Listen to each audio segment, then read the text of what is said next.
Le Bitcoin n'est plus la seule monnaie électronique. C'était peut-être la première à être lancée, mais aujourd'hui, à sa suite, de nombreuses autres monnaies ont été créées. On parle de altcoins, de monnaies alternatives. Si Bitcoin reste quand même l'une des principales monnaies, je considère que c'est important de connaître les autres crypto-monnaies qu'on peut trouver sur le marché. Je vais vous présenter les principales d'entre elles dans ce chapitre. La première crypto-monnaie qu'il faut connaître, c'est le Bitcoin Cash. C'est une monnaie dérivée du Bitcoin d'origine. Comme je vous l'avais dit dans le précédent chapitre, dans l'historique du Bitcoin, on est limité à 1 méga par bloc, ce qui limite le nombre de transactions qu'on peut faire par seconde. Il y a eu une division dans la communauté du Bitcoin et certains ont décidé de créer une nouvelle crypto-monnaie où on autorisait plus d'espace dans chaque bloc. Du coup, le Bitcoin classique et le Bitcoin Cash partagent le même historique. Ils ont la même blockchain d'origine. Mais un jour, au milieu de l'été 2017, il y a eu une scission qui s'est faite. Le Bitcoin classique a continué dans sa voie et le Bitcoin Cash a été créé où on pouvait mettre plus de transactions par seconde. Il est dur de dire laquelle de ces deux crypto-monnaies va l'emporter, même s'il est probable que le Bitcoin classique soit encore là pour un certain moment. Le Litecoin est une autre crypto-monnaie qui est très fortement inspirée du Bitcoin. En fait, elle partage beaucoup d'éléments communs avec le Bitcoin, avec quelques subtiles différences. Par exemple, les blocs sont minés beaucoup plus régulièrement et, paraît-il, on peut miner des blocs depuis une machine classique, alors que ce n'est pas forcément le cas aujourd'hui avec le Bitcoin. À part ça, c'est juste une autre monnaie qui ressemble fortement au Bitcoin. Le Dogecoin est une autre crypto-monnaie qui est inspirée du Bitcoin, mais qui a plutôt été créée pour rire. C'est assez bizarre à dire, mais il y a tellement de crypto-monnaies aujourd'hui que oui, certaines crypto-monnaies ont été juste créées pour s'amuser. Et ici, le Dogecoin représente un chien qui est régulièrement utilisé dans des mèmes sur Internet. Et pourtant, c'est une véritable monnaie. On peut acheter et vendre des Dogecoins. Même si, honnêtement, c'est pas forcément une monnaie à prendre au sérieux. Plus sérieusement, Ethereum est probablement l'une des principales monnaies alternatives aujourd'hui au Bitcoin. Cette monnaie, qu'on appelle l'Ether, permet aussi d'acheter et de vendre des objets, en théorie. Mais elle va beaucoup plus loin. Elle intègre un concept qu'on appelle les smart contracts. Littéralement, ce sont des contrats électroniques qui sont stockés sous forme de programmes informatiques dans la blockchain d'Ethereum. Alors, je vous le cache pas, c'est vraiment compliqué à comprendre, surtout quand on découvre ça pour la première fois. Et moi-même, j'ai eu beaucoup de mal à intégrer le concept. Il faut juste imaginer qu'avec chaque transaction en Ethereum, on peut intégrer des programmes qu'on peut stocker dans le réseau. Et ces programmes indiquent des règles qui peuvent notamment dire, sous telle condition, on va envoyer telle somme d'argent à telle personne.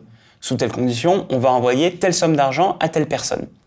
Et ça, c'est codé dans un programme informatique dans Ethereum. Ça a l'air de rien, mais c'est véritablement un changement très profond qui peut avoir à terme de grosses implications dans le fonctionnement même de la société. Puisque, avec ça, on pourrait potentiellement à terme se passer des contrats papier. Vous savez, les contrats papier indiquent, par exemple, que vous devez telle somme d'argent à votre propriétaire pour payer votre loyer. Eh bien, à terme, on pourrait imaginer de signer ce type de transaction dans la blockchain d'Ethereum et que tout se passe de façon programmée. Si le sujet vous intéresse, je vous invite fortement à vous renseigner sur Ethereum. C'est l'une des monnaies les plus passionnantes du moment, à mon avis, qui est promise à un bel avenir. Enfin, il existe d'autres monnaies alternatives qui vont un peu plus loin dans le concept de l'anonymat. Par exemple, Zcash est une monnaie qui se veut véritablement anonyme. Alors vous allez me dire, je comprends pas. Je croyais que le Bitcoin était anonyme. Mais c'est pas le cas. On croit que Bitcoin est anonyme, mais en réalité, tout le monde peut voir qui possède quelle somme d'argent. Bien sûr, les gens ne sont pas représentés sous forme de nom, mais sous forme d'adresse de Bitcoin. C'est pour ça qu'on dit que Bitcoin est une monnaie pseudonyme. On représente les gens sous forme d'adresse électronique. Avec d'autres monnaies, comme le Zcash, qui sont en train d'émerger, les transactions pourraient être complètement anonymes. Et on pourrait vraiment ne pas savoir qui possède quelle quantité d'argent. Ça fonctionne avec des algorithmes et des concepts mathématiques qui sont trop complexes à expliquer. En tout cas, c'est des concepts que je ne comprends pas. Mais je peux citer notamment celui de Zero Knowledge Proof, qui dit qu'on peut prouver qu'une transaction a eu lieu sans forcément montrer la transaction. C'est un peu difficile à concevoir, je suis d'accord, mais ce sont des concepts mathématiques qui sont potentiellement promis à un bel avenir.